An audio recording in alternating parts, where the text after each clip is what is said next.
National Security Council goes tough on matters of economic sabotage. Win-win for Nigeria at 2022 GITEX in Dubai. These and more on today's Panorama, reaching you live from Abuja.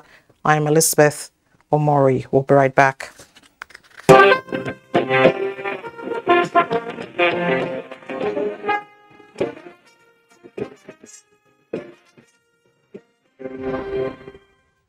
We begin with matters of national development. Our Security Council orders full-scale investigations into all acts of sabotage undermining the nation's economic growth in the Niger Delta region, with a view to bringing perpetrators to justice.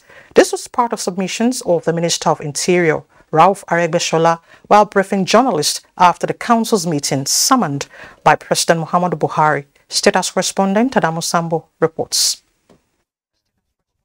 Oil theft, pipeline vandalism, and illegal refining of crude in Nigeria's Niger Delta region and their negative impact on the country's economy have been a source of great concern to the federal government. It is estimated that the nation, which depends heavily on oil revenue, loses between 600,000 to 700,000 barrels of crude oil per day, amounting to over $1 billion monthly due to such acts of economic sabotage. The National Security Council, which deliberated extensively on the matter, resolved that enough is enough. We have ordered in the council that the office of the NSC, in conjunction with the Secretary to the Government of the Federation, SJF, should empanel a strong team that will investigate everything that is costing Nigeria such a huge loss that we are recording. And a report should be provided by that panel to the Security Council and the President. And it is our resolve, our readiness to deal decisively with those who have been involved in those malfeasance. The Council also directed the military and other security as well as intelligence agencies in Nigeria to do whatever it takes towards putting a stop to illegal mining activities across Nigeria. The Council was also briefed that a total of 101 ex-combatants were taken to Operation Safe Corridor and currently undergoing the process of de-radicalization at the center. These were ex-combatants that have been in detention for several years, who, of course, had had issues with terrorism. Some were convicted and they have served their term. Others are awaiting trial.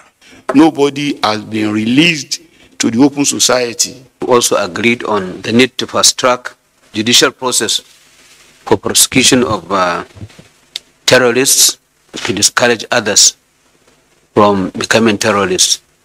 The reported discharge of the leader of the proscribed indigenous people of Biafra, Nnamdi Kanu, by the Court of Appeal was also discussed at the meeting. It was observed that Kanu was discharged, but he was not acquitted.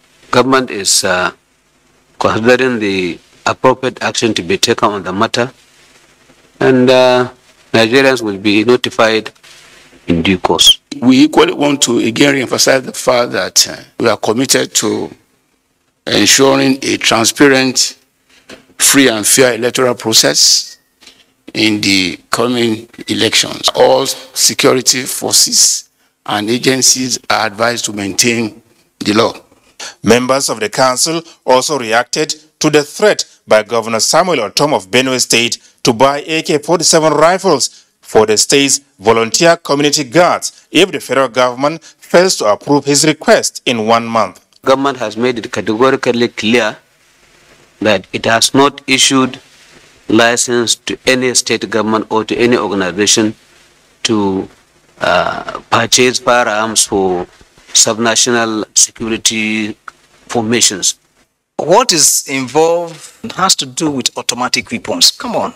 The sole responsibility of licensing lies with the federal government agencies and also to be used by the government security agencies and not quasi-security forces.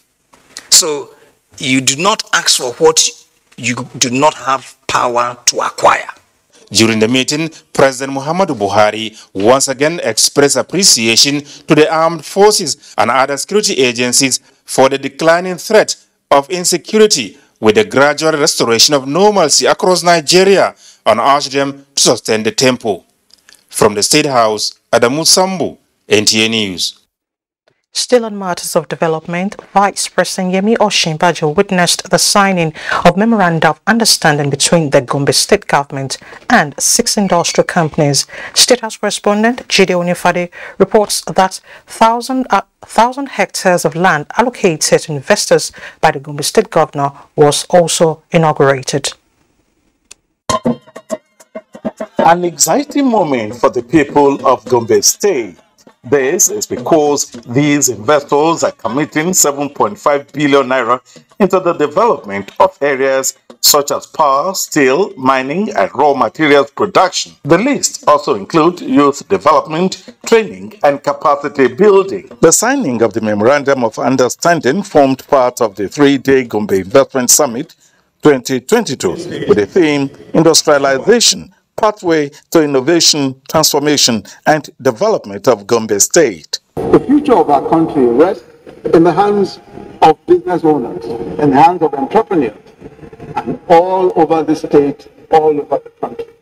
The success that we've seen here in Gombe State is substantially on account of the effective collaboration of the private sector, the state government, and the federal government. Our federation benefits our people when states and federal authorities, alongside private actors, think and work together. Vice President Yemi Osinbajo, who was commended for being a great inspiration to states in their economic drive, gives kudos to the governor for the achievements so far recorded and the bold steps towards making the state investors friendly. This state is poised for greater things in the next few years.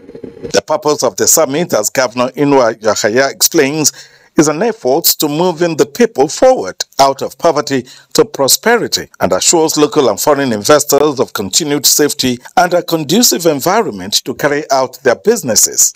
The state is now working hard in order to make sure that we work together with the rest of the world and catch up, push all our people and lift them out of poverty and link them up to the developed world.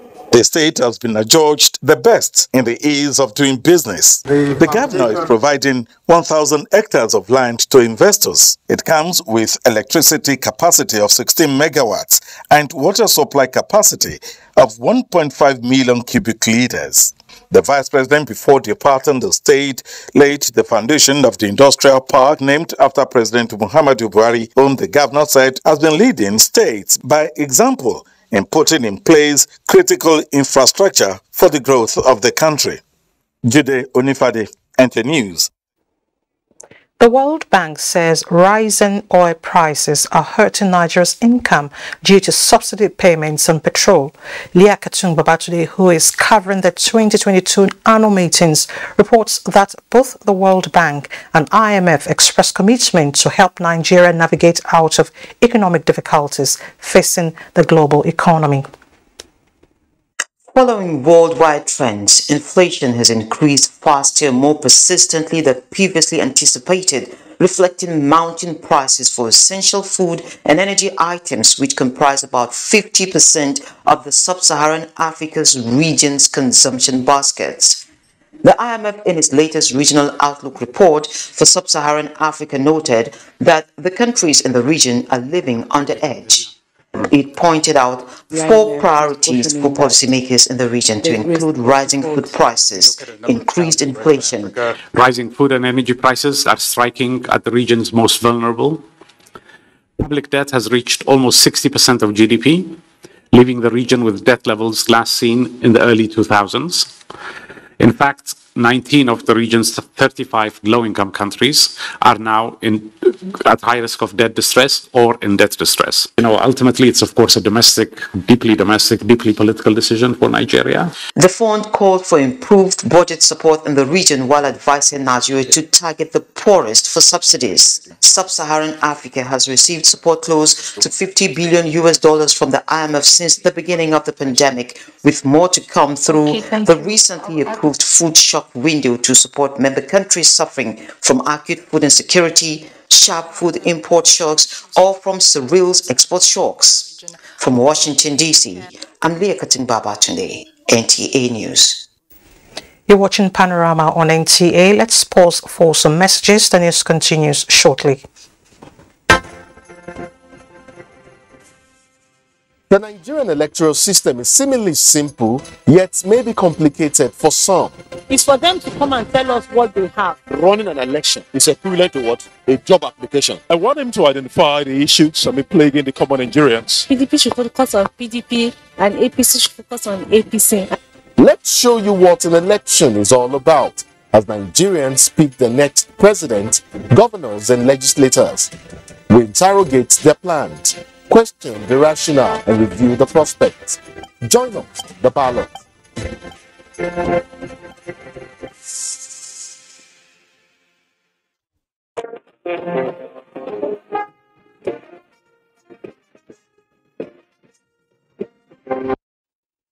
Thanks for staying with us. Nigeria is not oblivious of how global economic trajectory is affecting her. However, steps have been taken to sustain already growth patterns recorded in recent indices. That was the position of the Minister of Finance, Budget and National Planning as she joined other policymakers in the global debate on economy. Leah Katung-Babatunde has details. Financial markets have reacted to the news that Nigeria is looking to restructure her debt as the cost of servicing it rise. The fundamentals are tightly roped as investors as well as creditors try to feel the pulse. Minister Zainab Ahmed speaks on what is at stake for Nigeria and the way out. We've been able to shift our loans from short tenors to medium and longer term tenors. We have to do the same thing for international borrowings as well, bilateral loans and even some of the concessional loans, that the periods should be stretched to give us more fiscal room. While we are working to increase revenue, to improve on our revenue to debt service, we still need to be able to renegotiate and stretch out our repayment obligations to provide. When you see dark clouds on the debt horizon, don't wait. Look at ways in which you can extend maturities. You can improve the matching of currency obligations with what you are earning yourself. In that sense, what Nigeria is doing in the current environment is exactly what Nigeria should be doing. Right. Nigeria is not the only country in dire straits. The global economy is being weighed down by way too much baggage. There needs to be coordination there amongst the authorities. There needs to be thought about micro-prudential instruments, I just said a lot, that could potentially be adjusted for macro-prudential reasons such as the leverage ratio on banks to help ease this transition that's necessary from a monetary perspective. The debate was on the back of heightened inflation to levels not seen in decades, high debt levels and increasing strains from tighter global financial conditions amid a global fragmentation pressure. From Washington, D.C., I'm Leah Kating-Babatunde, NTA News. Away from the economic global meeting, raging current claims lives at Abuja section of the East-West Road. Passengers embarked on a daring walk in the fast-flowing heavy current of flood water, risking being carried away or drowning in the tide. The water is flowing from the Bayelsa state-bound lane from Port Harcourt over to the Port Harcourt lane, which had been completely washed off the affected section. The death walk is in a pool up to 6 feet at some point. Eyewitnesses say some persons have been washed away by the flood while attempting to cross. Now to technology, a Nigerian tech startup that emerged the global best in mobility and logistics category at the Gulf Information Technology Exhibition competition in Dubai, says the stage is set for Nigerian digital technology innovators to show their capabilities globally. ICT correspondent Chimdema Ondubisi reports that high-tech companies have acknowledged the robust skills, investment opportunities and notable needs involving innovations that abound in Africa's digital technology ecosystem. This is the Dubai World Trade Center, hosting the largest tech show in the world. It is a digital technology marketplace of endless possibilities. Here, innovations meet markets. North Star Supernova Challenge Pitch competition is widely contested here. Startups from more than 100 countries showcase latest trends in metaverse, quantum and cloud computing, fifth generation network, artificial intelligence, it is nice to meet you, Adam. And future mobility.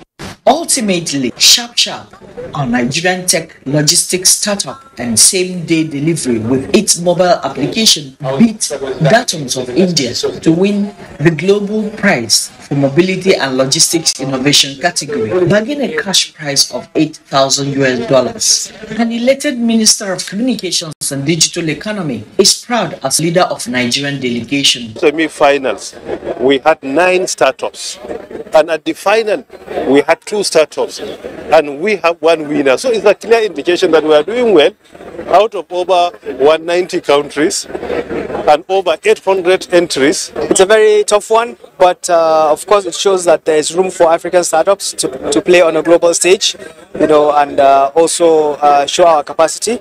There is an interesting aspect here. No one is a loser. Startups that didn't make it to the victory list still end up clinching partnership deals or outright buyout. First founders sealed a $10 million partnership deal. For the Director General NITDA, who had received the Most Valued Partnership Award presented to his agency by the Dubai World Trade Center, GITEX Global 2022 has created more inter-agency and inter-organizational ICT knowledge exchange and new partnership deals. This year we have a wide visibility about Nigerian technologies. We have seen people showing interest to export Nigerian technology. GITEX, they said they want to start going to Africa. They are starting with Morocco. They want also come to Nigeria. As Nigeria signs up on this excellent note at the GITEX Global 2022, the popular opinion is that this edition is the nation's best outing. From Dubai, Chimdema Ondubisi, NTA News.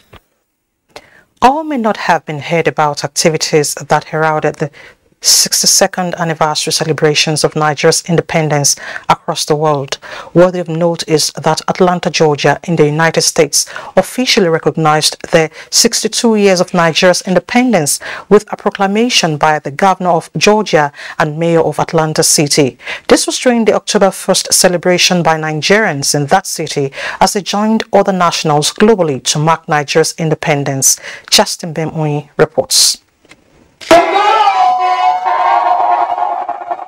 So we wanted to proclaim today to be Nigeria Independence Day in the city, to recognize all of the different ways in which we have exchanged and have built a wonderful relationship. And for me personally, the immigrant communities of Atlanta are so important, both to our present and our future. The government of Georgia could not hide its appreciation to Nigerian residents in Atlanta for the productivity and other contributions the Nigerian community added to making Atlanta a greater place. It's the 62nd anniversary of Nigeria's independence, so we are celebrating Nigerian independence. Of course, we're also celebrating the sister city relationship between Lagos and Atlanta. And that Lagos-Atlanta relationship was established in 1974. There's a direct flight from Atlanta to Lagos. So there are many, many cultural and civic ties between our two cultures. Congratulations to Nigeria. I've got many friends there. I love Nigeria, and as a student, 16 years old, it was a Nigerian classmate of mine that grabbed me one day as I was running down the hall in the dormitory, and he said, young man, slow down. And he said to me, you could be somebody someday if you'd ever get civilized. You will know him as Emmanuel Latunde Odeku.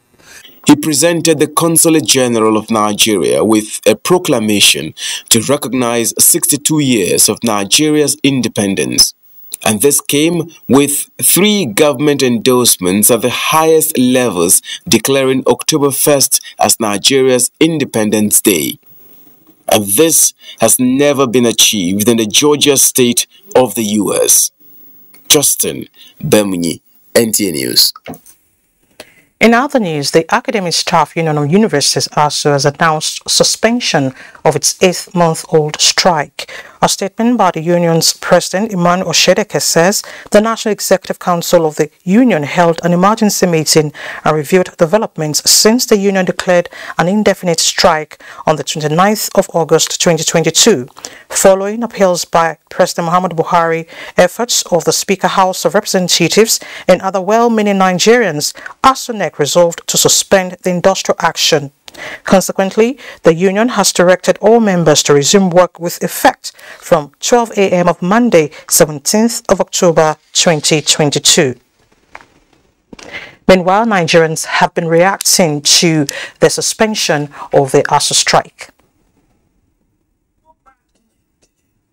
Hope it's just for the good, and I just hope it's for a long time, because I wouldn't want to go back to school having just 4 months to finish up and round up, and then maybe like in 3 months they're calling back the strike due to some reasons they know best to them. So I just have like 4 months to finish up, and then they took this strike from 14th of this February, of course, and it's really heartbroken, to be honest, because we wasted a lot of time. Yeah, they have to call it off, because everybody is frustrated. They could not do any other than to dance with their opponents so as to get what they want. If not, they will not get anything. Seriously, it's a setback to our economy. Having 8 months, our children are at home. Honestly, it's a serious disaster, but we thank God for His mercy. The ASU has called up their strike. See, according to me, I feel they should insist on basic standard. And up next is Sports Update with Olumide Eguntola.